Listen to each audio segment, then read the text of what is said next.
Y yo me di cuenta que no había en el 2019 podcast en español, sí que había en inglés, pero en español no. Llega la pandemia y en el 2020 y se hace famoso mi podcast. Y de repente me encuentro que me llaman de una universidad de Perú para que dé una charla allí. Y digo, ¿esto a qué viene, no? Mi rol, ¿de qué se encarga? Pues de que todas estas cosas no pasen, ¿no? Que realmente encuentre fácilmente la información y que realice fácilmente también la tarea que tiene que realizar. Yo no puedo diseñar una marca si no sé cuál es tu negocio, tu forma de ganar dinero, tu forma de perder dinero, tu forma de dónde van los costes, quiénes son tus proveedores, ese tipo de cosas. Igual que alguien de branding tiene que saber cuál es tu estrategia, alguien que te va a hacer un diseño de la página web también necesitas saberlo, porque es que afecta a la forma de navegar, al contenido que se va a mostrar. En el 2005 tuve que diseñar la página web de Hacienda del Estado español.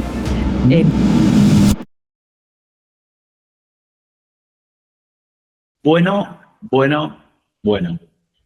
Hoy tenemos en el podcast, en Relevante, en un nuevo episodio de esta tercera temporada, a Gemma Gutiérrez, que ella es Senior Product Designer y fundadora de Tribooks y de Píldoras UX.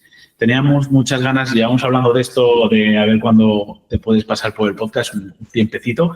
Y yo tenía muchas ganas porque tienes una comunidad súper chula. Vamos a hablar de diseño, vamos a hablar de experiencia de usuario y vamos a hablar de branding. ¿Cómo estás, Gemma? Muy bien, muchas gracias por invitarme a tu podcast. Me hace mucha ilusión. Pues creo que la ilusión es compartida porque, bueno, tienes un podcast que es referencia para todos los que nos dedicamos al diseño, aunque está muy enfocado a experiencia de usuario, pero que, como hemos podido hablar en algún momento, las marcas también tienen algo de experiencia de usuario, con lo cual yo tengo ahí un especial cariño con este podcast y con la gente que está relacionada con el diseño del producto, ¿no?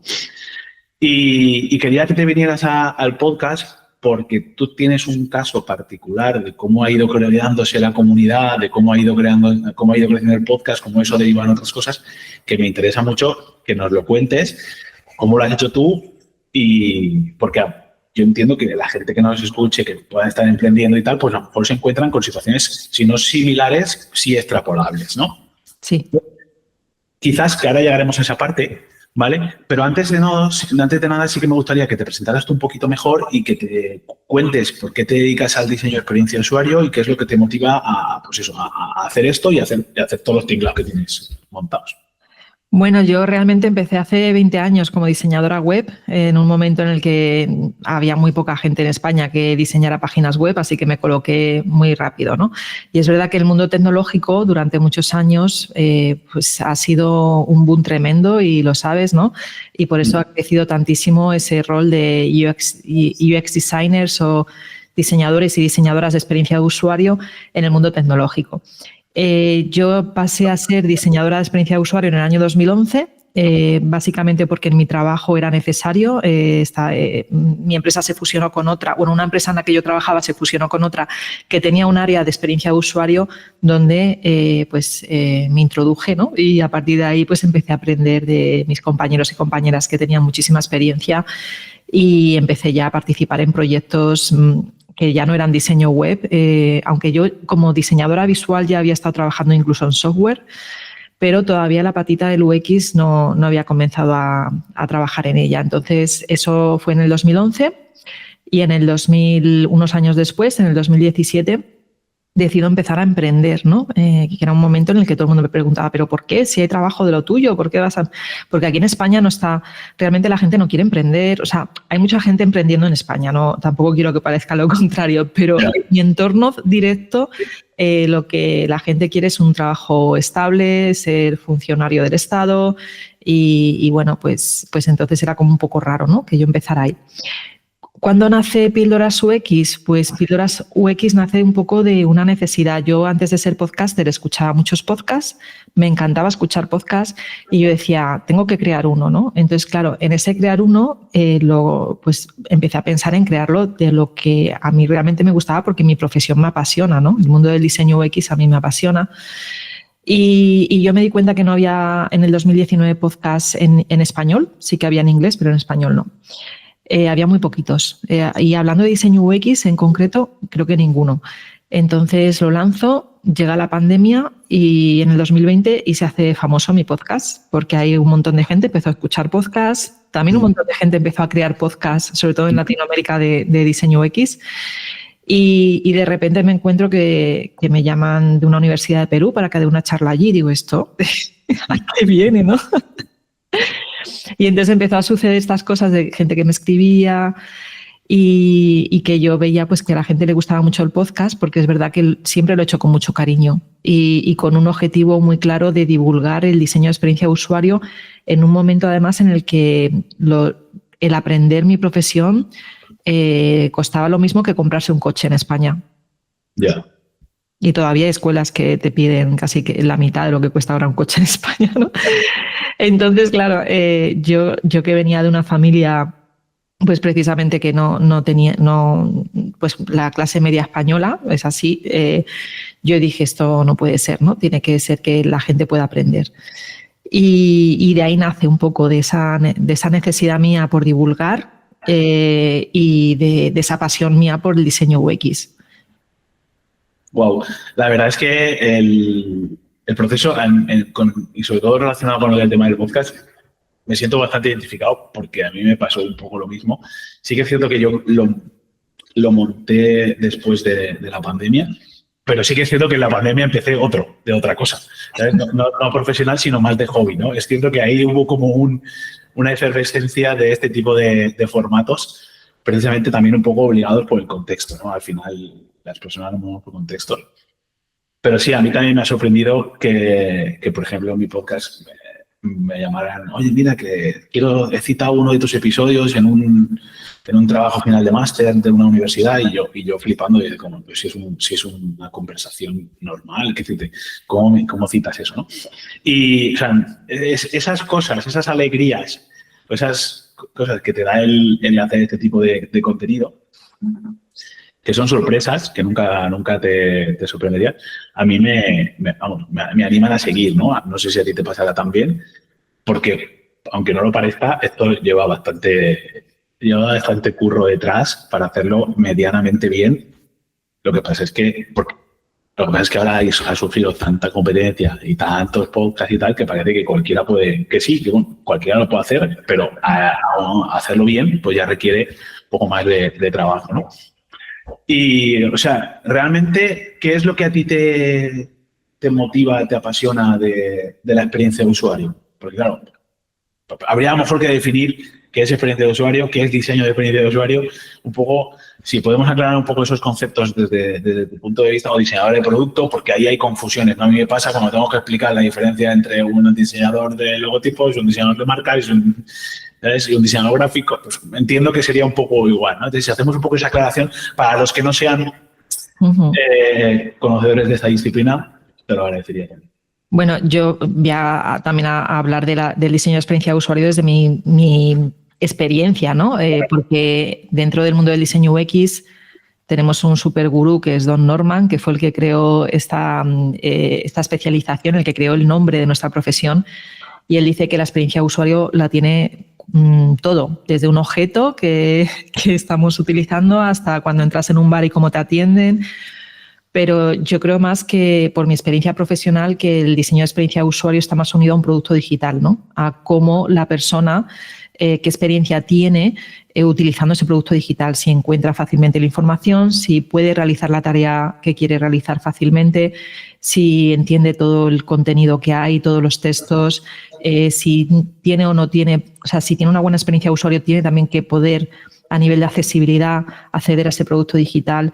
Entonces, se puede decir que cuando no tiene ningún problema y la experiencia realmente es usable, es útil y es accesible, hay muchas más cosas a tener en cuenta, pero cuando cumple un poco estos requerimientos, se dice que tiene una buena experiencia de usuario, ¿no? A quien no le ha pasado que entras a un e-commerce o a cualquier aplicación móvil o web y no consigues encontrar la información que estás buscando, o acabas en en una página 404 de estas de error, o bueno, todo eso se puede considerar una mala experiencia. Entonces, ¿mi rol de qué se encarga? Pues de que todas estas cosas no pasen, ¿no? Que realmente encuentre fácilmente la información y que realice fácilmente también la tarea que tiene que realizar. Es así de sencillo explicarlo, pero por detrás luego hay un proceso, que es una metodología del diseño de experiencia de usuario.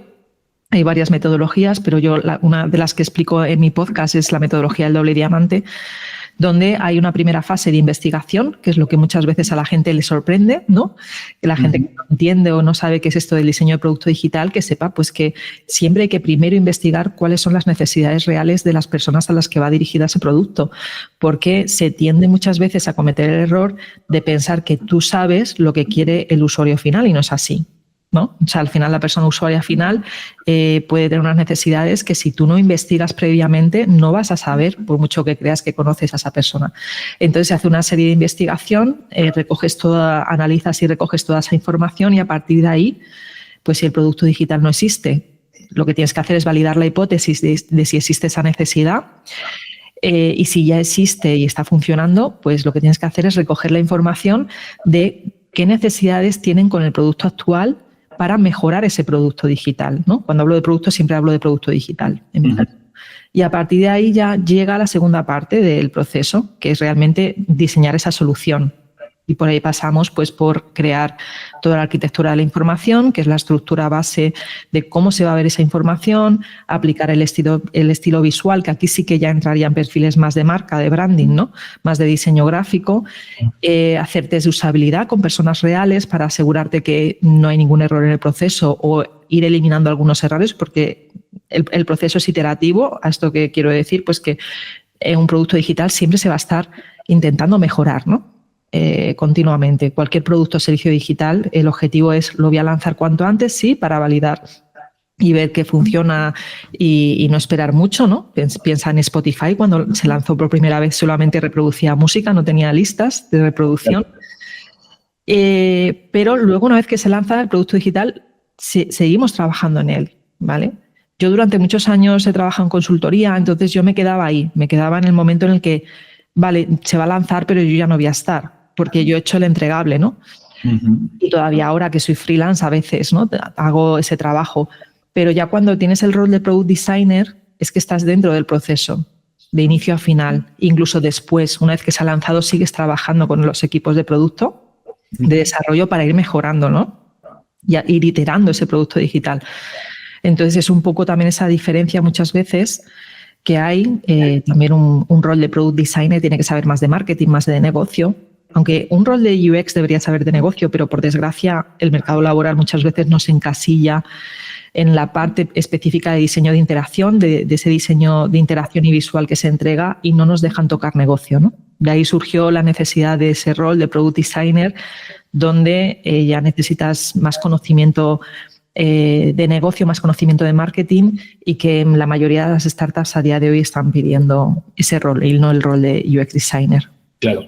Al final se ha dado una capa. Yo tengo la teoría y un poco me dedico al branding precisamente por esta idea. Es decir, al final, todos los que estamos tocando de alguna manera algo que va a tener un impacto directo en el negocio, tenemos que tener conocimientos de negocio. O al menos tenemos que estar enterados de lo que va la empresa. Yo no puedo diseñar una marca si no sé cuál es tu negocio, tu forma de ganar dinero, tu forma de perder dinero, tu forma de dónde van los costes, quiénes son tus proveedores, ese tipo de cosas, ¿no? Incluso si tienes un proyecto digital, ya sea una web, una app o un SaaS, el que sea, lo que sea, tienes que entender cómo funciona para poder hacer que esa experiencia, primero, no pierda clientes, segundo, los clientes no se confundan, o bien puedas captar nuevos clientes, ¿no? Entonces, el otro día me pasaba eso, ¿no? Tenía una reunión para un posible proyecto de rediseñar una web para una startup. Y claro, tú entras en su web y dices, pues la tiene bonita, es decir, no es algo feo. Pero es que cuando te pones a investigar un poco y a ver, vale, ¿y dónde quiero pinchar? Y yo si quiero entrar aquí, ¿qué hago? ¿Y dónde está la información para esto? ¿Y cómo me entero yo de lo que están vendiendo? Entonces, empiezas ya a sacarles ya problemas, ¿no? Y dices, visualmente muy bien, muy apañada, muy resultona, pero no sé lo que tengo que hacer, ¿no? Claro. Y ahí, esa parte de diseño no se ve, pero es la que tiene el peso específico de todo, ¿no? Claro. Y ahí veo mucha relación con el branding o con lo que yo me dedico, que es un poco más de estrategia de marca, ¿vale? Porque el branding tiene como dos caras, ¿no? Por un lado está la estrategia de la marca y por otro lado está la identidad de la marca, ¿no? Tiene como esas dos caras. Yo le llamo branding a las dos cosas indistintamente, la gente lo suele llamar indistintamente, pero hay mucha confusión en que la gente se le queda solo con la parte, con una de las dos caras. Y yo lo veo también, ¿no? Que la otra cara no se ve, pero es la que sostiene la anterior, ¿no? Esa es la posterior, la visual, o la verbal, o la tangible, ¿no? Y es tanto más importante que la visual o la verbal. Entonces, yo creo que por eso trabajar ese intangible, ese no se ve, esa parte de investigación que yo estoy hablando con un cliente y le dije, mira, vamos a trabajar, ahora vamos a diseñar web, es una web corporativa, súper sencilla a nivel de producto digital, súper sencillo. Pero dije, mira, vamos a hacerlo de esta manera y tengo que hacer una estructura de la información y después tengo que ver los prototipos de cómo va a ir la estructura. Y en base a eso, una vez que esto está validado, entonces ya pasamos al diseño y a lo visual. Porque tú tienes hemos hecho un trabajo de marca, se ha hecho un diseño de un sistema de diseño para la marca, que luego habrá que trasladar aquí, que es la parte más fácil. Pero si todo lo demás no lo tenemos claro, pues la web va a ser muy bonita, pero no te va a servir de nada, ¿no? Y hacer esa parte de educar al cliente un poco, ¿no? A que entienda eso. Podcasts como el tuyo ayudan, porque sí, lo escuchan diseñadores, pero son ellos mismos los diseñadores los que tienen que educar al cliente a hacerlo. Efectivamente, y es muy buen punto este que dices, porque el tema del branding es muy importante. De hecho, en UX, cuando tenemos que hacer todos los copies, que hay una especialización, si tienes suerte dentro del equipo de diseño, hay un especialista o una especialista en UX Writing o en narrativa, que también se dice en español, esa persona necesita saber cuál es el tono de la marca. No se la inventa, quiero decir, esto viene de la marca. Y a veces te encuentras con que el cliente, sobre todo en empresas pequeñas, no lo sabe. No sabe si va a tener un tono más amigable, más serio, más porque no lo han trabajado, han hecho una marca, pero no han trabajado toda la parte de tono. Claro, tono es que nadie lo trabaja. De hecho, te diría que mi 80% de clientes que hago de branding suelen ser, vamos a rellenar esto porque no lo has hecho nunca. ¿Sabes? No tienes una identidad visual, no tienes y están funcionando en el negocio años. No tienen clara una propuesta de valor. Claro, y luego te preguntas, o quién es la competencia y cómo tienen ubicada la competencia y dónde están y dónde no están y cuál es su diferencial respecto a la competencia. ¿Cómo trasladas tú eso a una web, a un producto digital? Claro. O problemas de negocio que se intentan solucionar con producto. Eso lo he visto yo un montón. Que es como, aquí no está el problema. El problema no está en tener una aplicación. El problema está en que no tienes claro, en que te estás tirando los precios por tierra. O sea, no tiene nada que ver.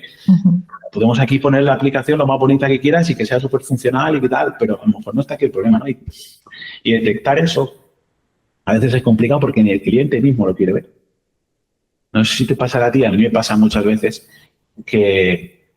y esto es muy humano, pero a veces sustituimos las decisiones importantes por las decisiones inmediatas o las fáciles. Es decir, es más fácil cambiar la web que replantearme que a lo mejor a nivel de negocio estoy teniendo un mal planteamiento. Es mucho más fácil cambiar la web y decir que sea más bonita. Porque crees que estás haciendo algo, pero realmente, o sea, tú te sientes bien porque estás actuando sobre tu negocio, pero no lo estás haciendo bien, ¿no? Sí, y ahí se ve de todo. Y es que ahora que cuando tú hablas de estrategia, ¿no? De cómo el branding necesitas saber la estrategia de negocio, pero es que pasa lo mismo cuando vas a diseñar el producto digital, sobre todo si es una página web. Si vas a diseñar una página web, tú tienes que saber cuál es la estrategia de negocio a corto, medio y largo plazo, porque eso afecta a la arquitectura de la información, ¿no? ¿A qué opciones voy a poner en el menú principal? Vale, dime cuál es tu objetivo de negocio. Aquí va a ser captar leads, va a ser ya tienes un producto y ya quieres venderlo. O sea, ¿qué campañas de marketing piensas lanzar en los próximos meses? No sé, toda esa información, si contratas a alguien que te va a hacer el diseño, igual que alguien de branding tiene que saber cuál es tu estrategia, alguien que te va a hacer un diseño de la página web también necesitas saberlo, porque es que afecta a la forma de navegar, al contenido que se va a mostrar. Y yo también me he encontrado, porque yo normalmente estoy especializada en productos digitales más complejos, tipo CRM, SaaS, pero también alguna vez como freelance he hecho páginas web, e-commerce, y me he encontrado con que no han sabido contestar a esa pregunta. Entonces dices, pero si es que los cimientos, ¿dónde están? No tienes cimientos estratégicos. Sí, no, totalmente. A ver, cuando haces un producto digital tipo CRM o tal, ahí ya está como muy acotado porque es un producto muy concreto y toca poco de lo demás. Tiene que tocar en tanto en cuanto está relacionado con las ventas o con la gestión de los clientes o el negocio, ¿no? Pero hay otros productos que si tú tienes una app en la que, me lo invento, tienes una app en la que tus alumnos estudian ahí, es una escuela, y tus alumnos estudian en esa app es tu negocio, literalmente. O sea, ese producto digital es tu negocio. Entonces, tienes que hacerlo muy bien, tienes que tener muy claro cómo lo quieres enfocar, dónde está. Y es tu negocio y es tu marca, porque es la que están interactuando constantemente tus clientes actuales y los potenciales, si lo enseñas, haces unas pruebas gratuitas o lo que sea, ¿no? Entonces, al final te das cuenta de que está todo, y esto no está todo súper relacionado. Y no sirve tampoco como para aturullar a la gente, sino para que tomen conciencia.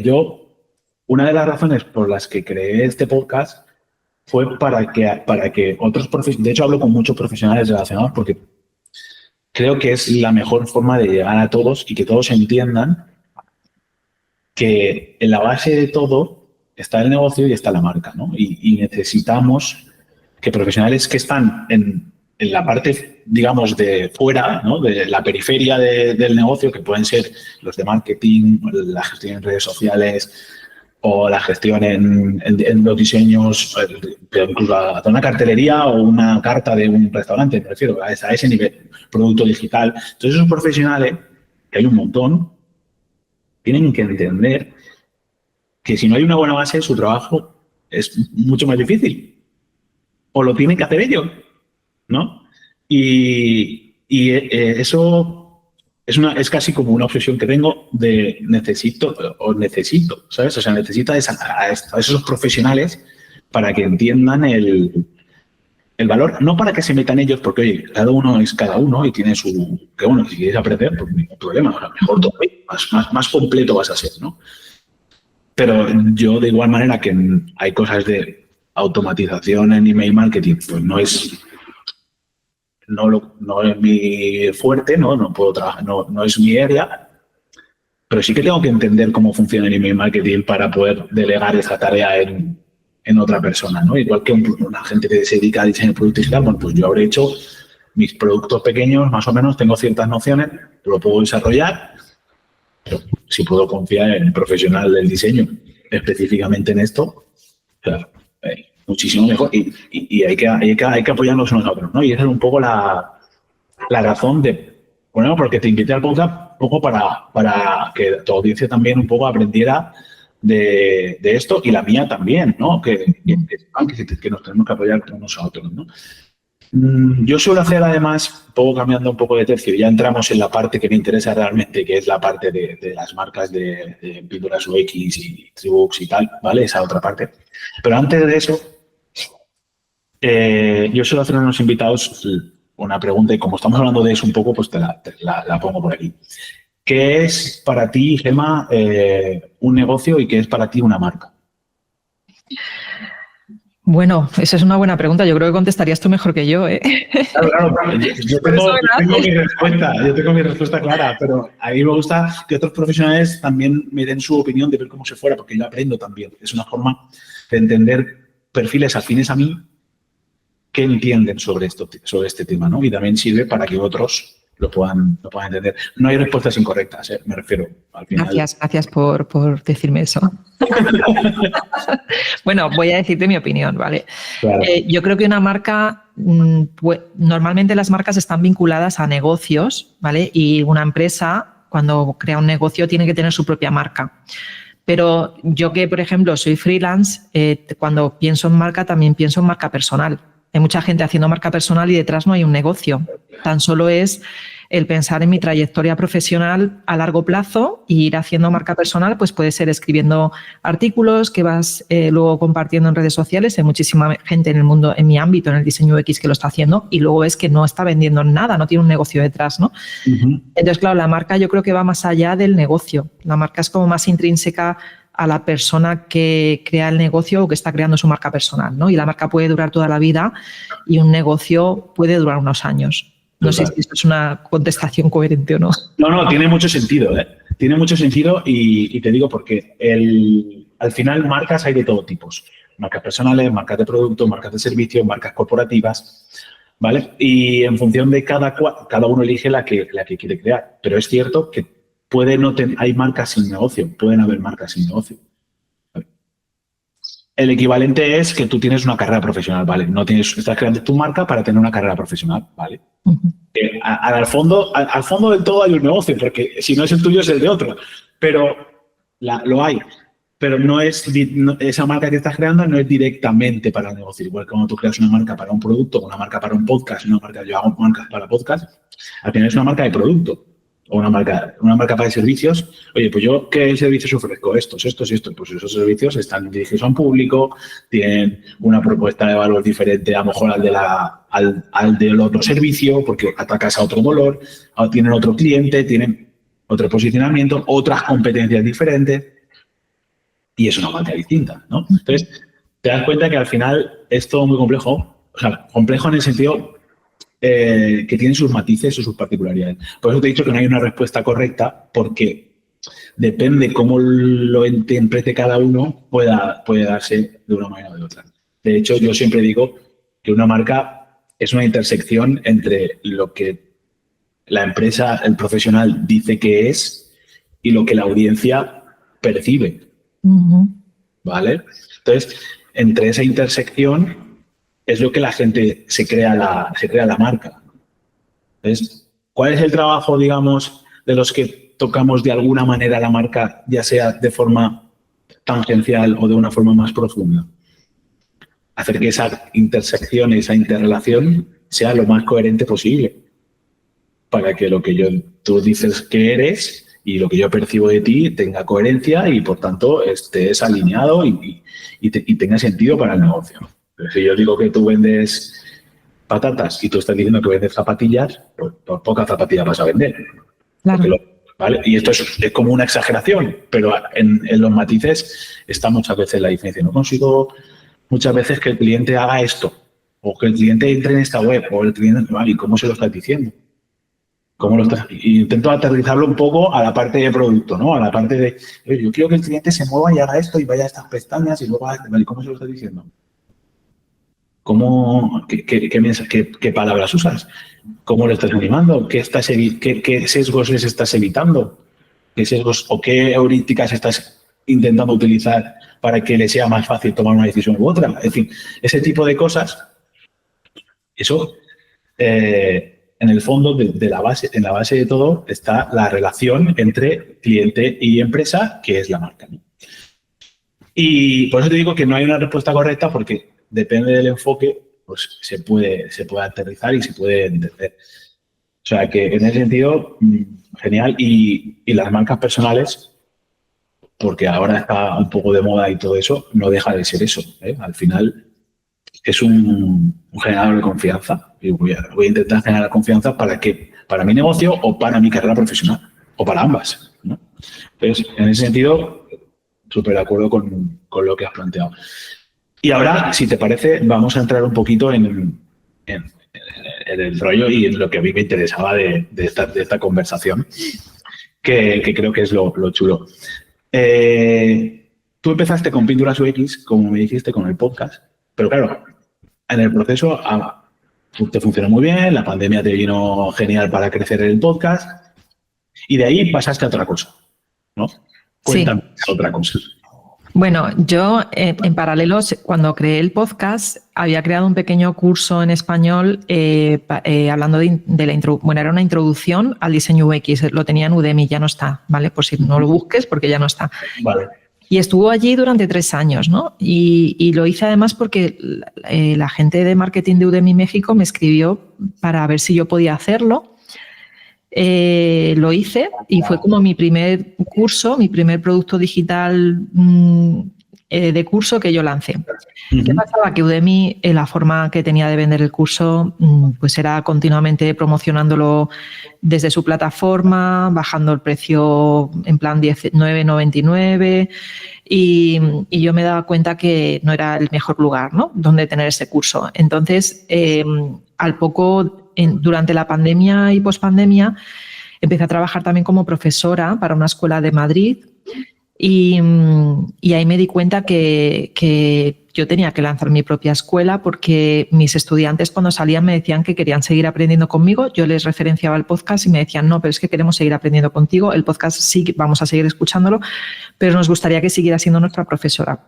Bien. Entonces, en ese momento, que era el 2021, cuando me pasó esto, yo ya te digo, 2020-2021 estaba trabajando como freelance para clientes y luego como profesora para esta escuela, pues yo me encuentro con que me están haciendo esa petición continuamente y digo, a ver, no tiene sentido que tenga ese curso en Udemy, voy a traerlo a mi propia plataforma.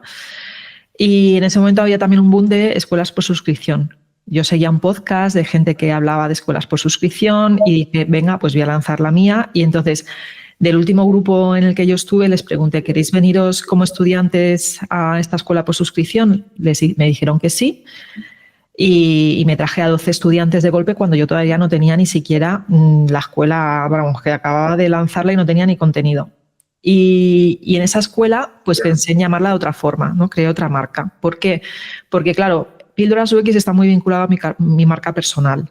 La escuela, yo pensaba que tenía que tener una entidad propia. Tenía que tener una marca propia porque si crecía, yo no quería que creciera tan unida a mi marca personal, ¿no? Aunque inevitablemente está unida, también te lo digo.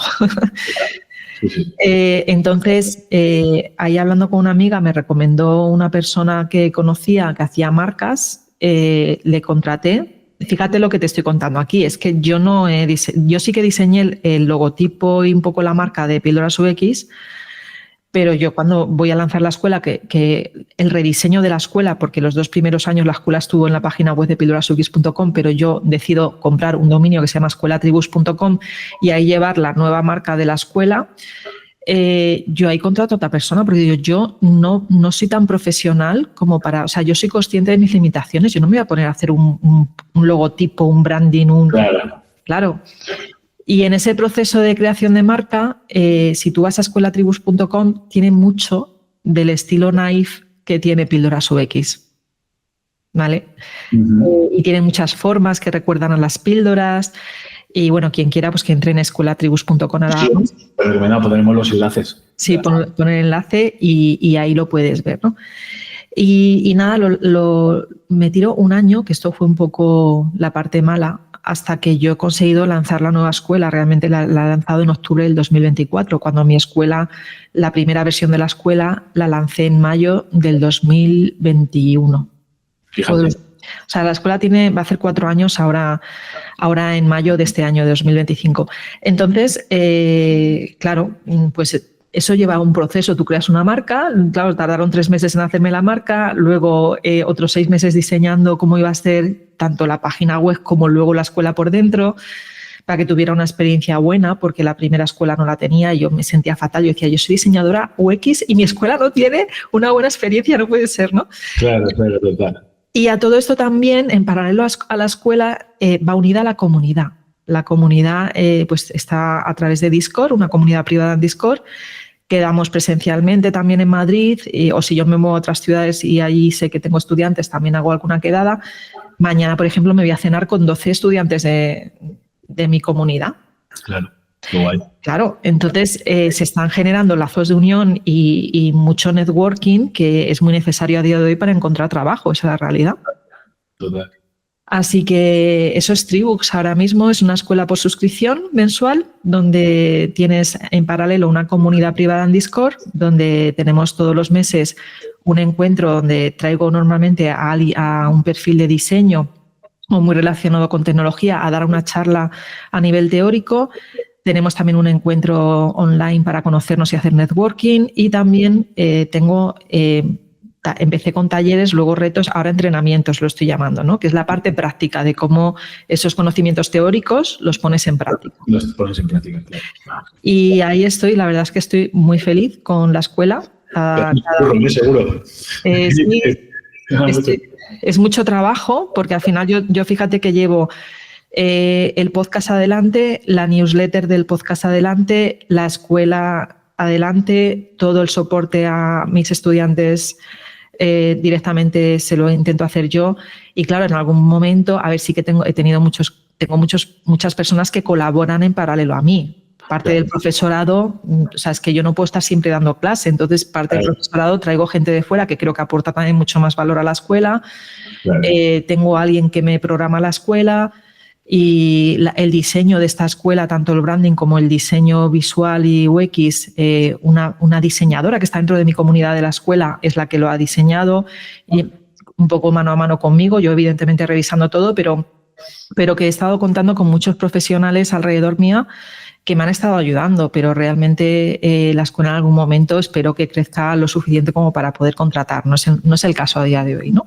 Bueno, pero a ver si hemos dicho que desde realmente empezó la nueva escuela hace, no llega un año, es que en octubre del 24, sí, llevas 4 años con ella, pero hasta que la han hecho bien y la has hecho más o menos como tú querrías que estuviera, lleva poquito, entonces, bueno, date tiempo también, ¿no? Hay cosas, muchas veces nos gustan las cosas para allá y queremos hacer las cosas y queremos pegar el pelotazo y es un celo del superviviente gigante, ¿no? Porque otro lo ha hecho y no sé cuántos hay que lo normal es que te cueste, que tengas que hacer una primera. Y pues, sí. Y seguir, ¿no? Pero lo que pasa es que vivimos en este mundo de la inmediatez y parece como que lo quieres todo. Yo realmente miro hacia atrás y si hace 4 años hubiera visto dónde está la escuela hoy, te puedo asegurar que es que, vamos, encantada, ¿sabes? Y a día de hoy estoy encantada con mi escuela, pero siempre tenemos ese síndrome que nos persigue de lo quiero ya todo, quiero ya crecer. También el mundo del emprendimiento muchas veces es lo que te venden, ¿no? Yo llevo muchos años también moviéndome en círculos de emprendimiento y veo que hay una obsesión por sí, consigue 1 millón de euros en un año y te venden cursos que son, ¿sabes? Cosas así. Y digo, qué tóxico es, ¿no? El mundo del emprendimiento a ese nivel. Porque la gente... Sí, claro. Totalmente. Yo, mira, me ha llamado la atención un poco lo que has dicho de que, dice, no, tardaron 3 meses en hacerme la marca y luego 6 en hacerme la web. O sea, que es importante que esto se tenga en cuenta, ¿no? Porque no es simplemente, oye, voy y me hago un logotipo y hago unos 4 colores y ya está. O sea, eso para una primera versión de prueba, de valídalo, vale. Pero después te toca parar, que es un poco por lo que me interesaba hablarlo contigo, y decir, párate, vamos a hacerla bien las cosas, porque esto tiene que soportarse no sé cuánto tiempo, ¿no? Y si encima tenías tú la idea de que en algún futuro esto no necesitase de ti, que puede pues, tener esa oportunidad abierta, eso ya tienes que pensarlo. ¿A cuántos años estás mirando? Pues no lo sabes, pero estás mirando a largo plazo, ¿no? Y eso, muchas veces, que era un poco lo que queríamos comentar, es decir, esto tú has llegado de forma intuitiva a esto, a esta lógica, pero no lo es tan intuitivo, me refiero. Puedes no llegar a esto, ¿no? Y ahí es donde te hace falta a lo mejor apoyarte en otros profesionales. Entonces, me gustaría que me contaras qué es lo que te hizo a ti de decir, oye, pues realmente Píldoras UX, si quiero hacer una escuela, tiene que ser otra cosa. Pero tiene que mantener lo otro. O sea, es eso como... Cuéntanos un poco, o simplemente fue una intuición que dijiste, creo que es por aquí, voy a tirar, o cómo. En cuanto a la creación de la escuela, dices. Sí, en cuanto a, tú tenías una marca que era una marca de producto, que es el podcast, muy vinculado a tu marca personal, pero dijiste, voy a hacer una escuela, que es un modelo de negocio distinto, que además, por lo visto, te vino como que se te puso delante, no lo buscaste, ¿no?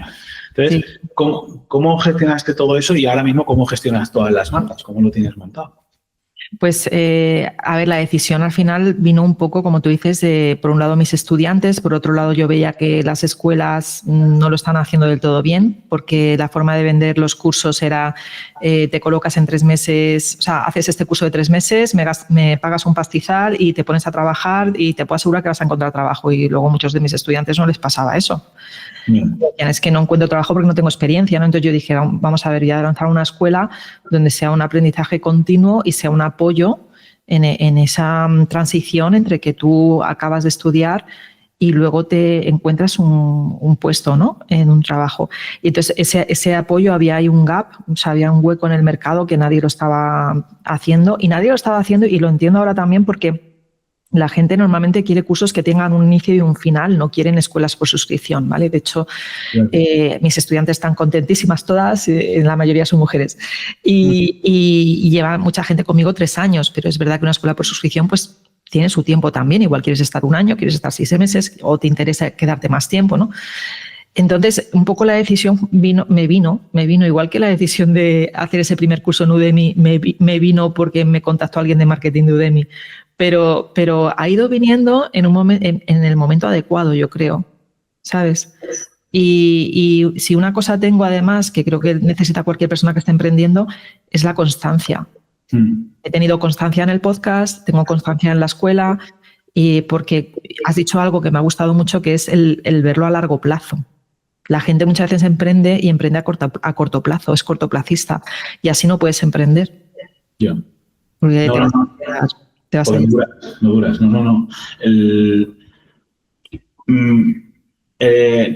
Yo siempre, bueno, es que es por mi yo entiendo el emprendimiento así, pues es decir, y hay una habilidad que es casi tan importante como la habilidad de la constancia, que es saber leer el momento, ¿no?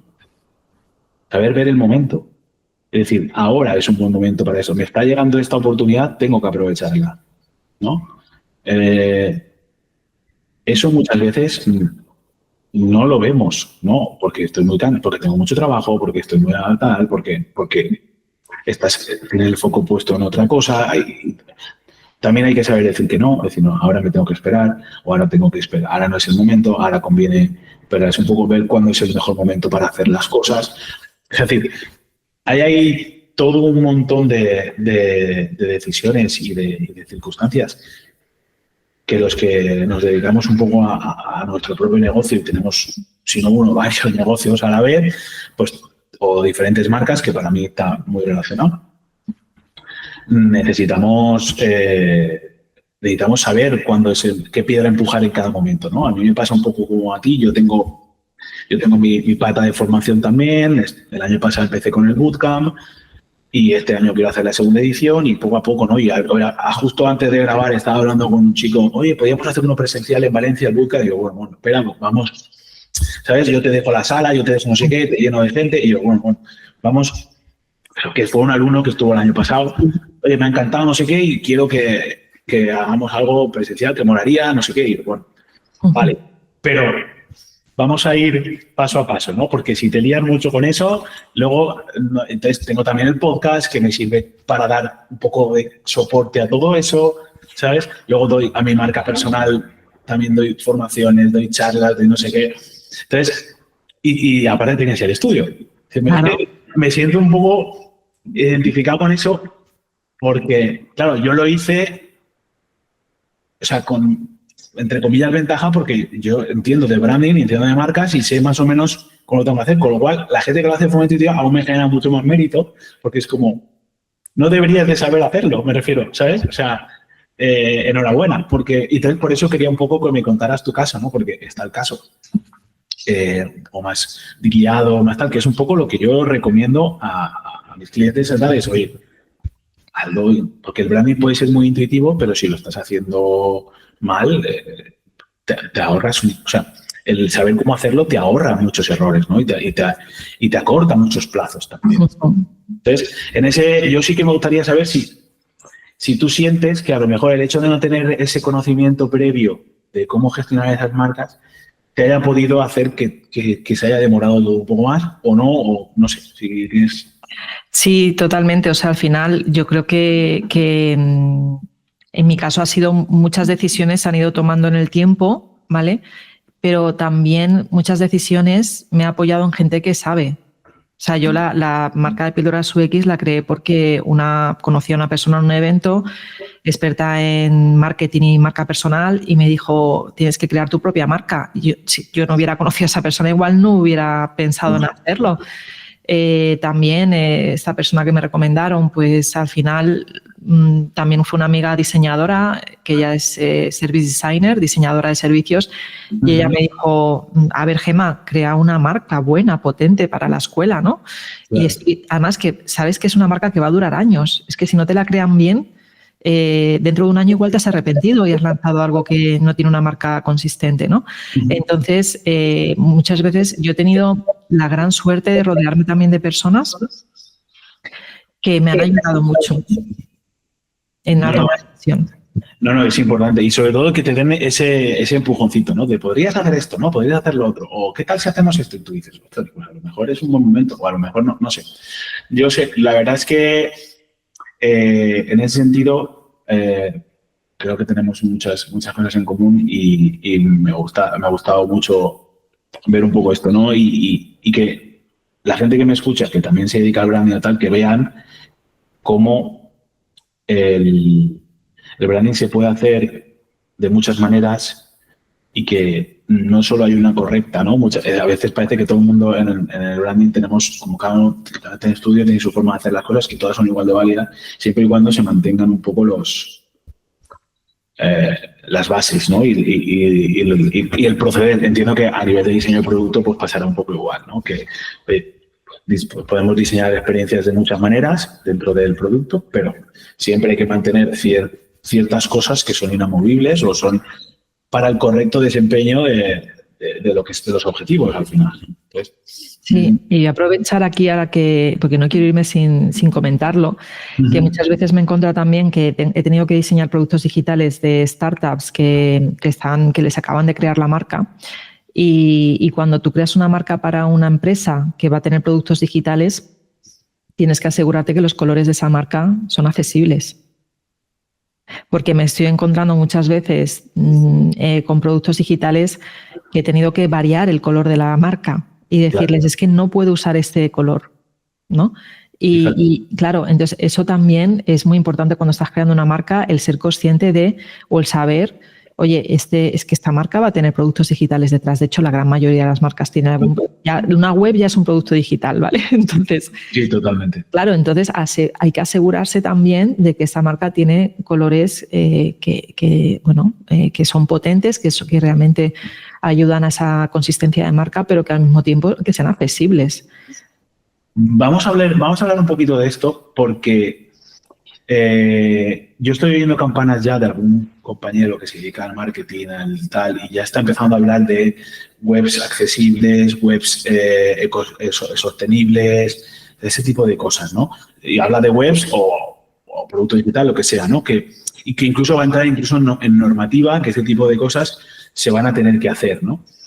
Entonces, claro, obviamente, como tú estás diciendo, eso tiene impacto en la marca, sí o sí, al menos en la parte de identidad visual va a tener impacto, ¿no?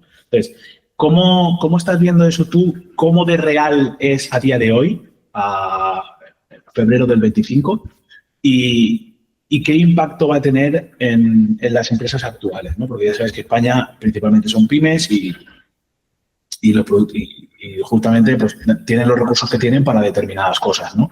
Entonces, ¿cómo crees tú? Sí, no sé si a lo mejor te estoy aquí tirando un melonaco, pero no sé qué opinas tú al respecto y qué visión tienes a día de hoy como profesional de esto.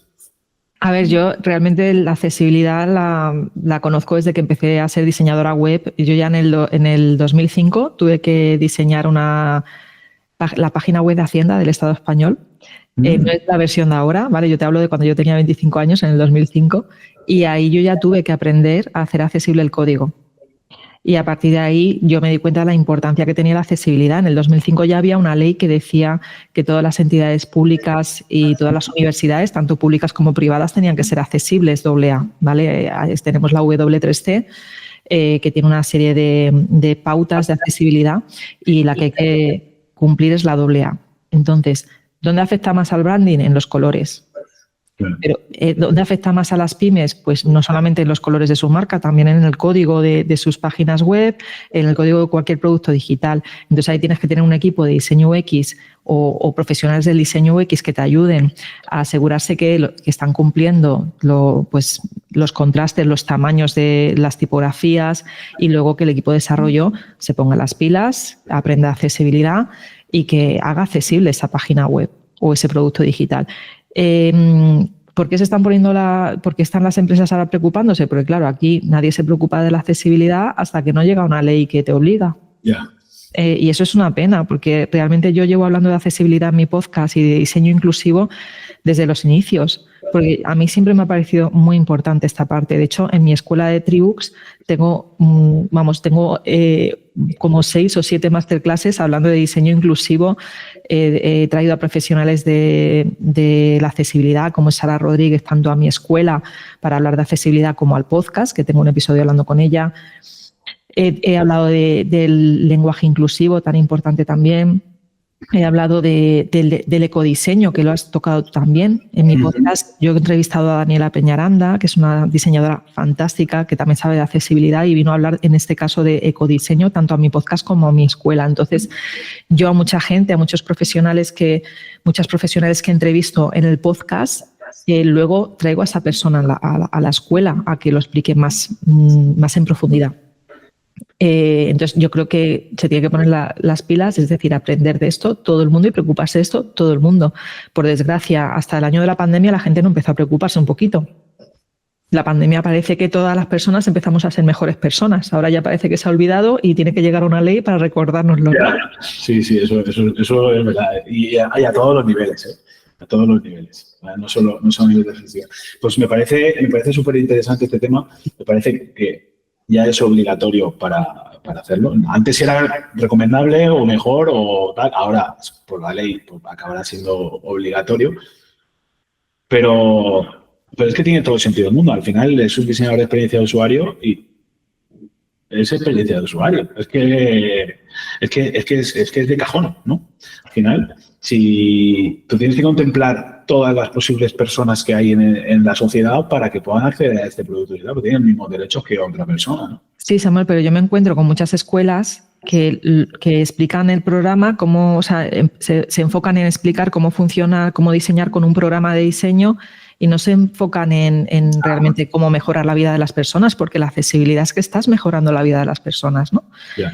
Y ahora sí que algunas escuelas están poniendo las pilas, pero yo cuando empecé a hablar de esto en mi escuela y en mi podcast, es que nadie hablaba de esto. Y yo decía, ¿pero por qué la comunidad de diseño está tan de espaldas a este tema? Porque es que no lo entiendo, yo no lo entendía, ¿no? Y todavía a día de hoy me encuentro muchas veces muchas personas más preocupadas por aprender el programa de diseño que por aprender sobre accesibilidad o lenguaje inclusivo, por ejemplo, ¿sabes? Sí. Pero eso ha pasado siempre y en todos los perfiles. Es decir, eran programas tan complejos de utilizar y con tantas funcionalidades que se hacía necesario. Entonces se ha creado como esa idea de que si sabes controlar la herramienta que sea, eres un buen diseñador, ¿no? Pero no eres un buen diseñador en esa herramienta.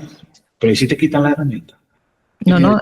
Y puedes saber manejar la herramienta. Tú puedes, por ejemplo, haber estudiado arquitectura y ser la mejor arquitecta del mundo y pensar que porque sé usar una herramienta de arquitectura yo puedo crear una casa maravillosa y luego lo que yo he creado en esa herramienta no es una casa maravillosa. Esto pasa con las herramientas de diseño. Tú puedes a nivel técnico ser una muy buen profesional, pero luego a nivel de pensamiento, de realmente de cómo estructurar la información, eso está en la cabeza. La herramienta no te va a decir cómo tienes que hacer un buen diseño UX, ¿sabes? Totalmente. No, y que al final, a mí me pasa, ¿no? Los típicos de diseña de esta manera o utiliza este truco, estos comandos o no sé qué para utilizar. Vale, está quedando. Pero a nivel estratégico, tú ves el diseño resultante y dices, oye, pues a lo mejor a nivel estratégico no encaja con la marca o no encaja o no va relacionado con tal, o el cliente tiene un problema para identificar que eso es un botón, por ejemplo, ¿no? Que tú lo has hecho súper bien, ¿no? El auto-layout lo tienes dominado. Pero la gente no sabe que eso es un botón. Y dices, ostras, pues ahí eso no es, el curso de Figma no te lo da. Claro. Entonces, estoy simplificando mucho, ¿vale? Pero para aterrizarlo un poquito, ¿no? Al concepto. Entonces, bueno, la verdad es que el tema de la accesibilidad ha salido así un poco por tal, yo lo voy escuchando, pero me pongo como de deberes profundizar un poco más en ello, precisamente por eso, porque veo que va a ser necesario y lo intentaremos traer más al podcast en otros episodios. Pero es que nos hemos quedado sin tiempo ya y tanto tú como yo nos tenemos que ir. Así que, nada, por último, simplemente darte como el último minuto así de oro para que puedas promocionar alguna cosa o comentar alguna cosa o dar la última reflexión. Bueno, pues nada, que vayan a mi web de pildorasux.com, se suscriban a mi newsletter si les interesa, si os interesa aprender sobre diseño UX. Y si les interesa aprender sobre diseño UX también, tengo la escuela por suscripción, que es escuelatribux.com. Y para cualquier duda, pues que me escriban por LinkedIn. Así que yo encantada. Pues dicho queda, pondremos todos los enlaces en las notas del episodio para que lo tengan fácil, aunque pones Tribux en Google y sale lo primero, ¿vale? O en ChatGPT, que ahora ya todo el mundo usa ChatGPT para buscar por internet. Bueno, pues muchas gracias, Gemma, por el ratito. La verdad es que me ha encantado la charla. Yo me he quedado contento porque hemos tratado los temas que quería y la idea que llevaba de tratar del episodio. Espero que en tu caso también hayas estado muy a gusto. Y si no es así, finge. No, yo encantada, Samuel, de que me hayas invitado, de verdad. Muchísimas gracias. Genial. Pues nada, Gemma, vamos hablando, ¿vale? Un saludo. Muchas gracias. Venga, hasta luego.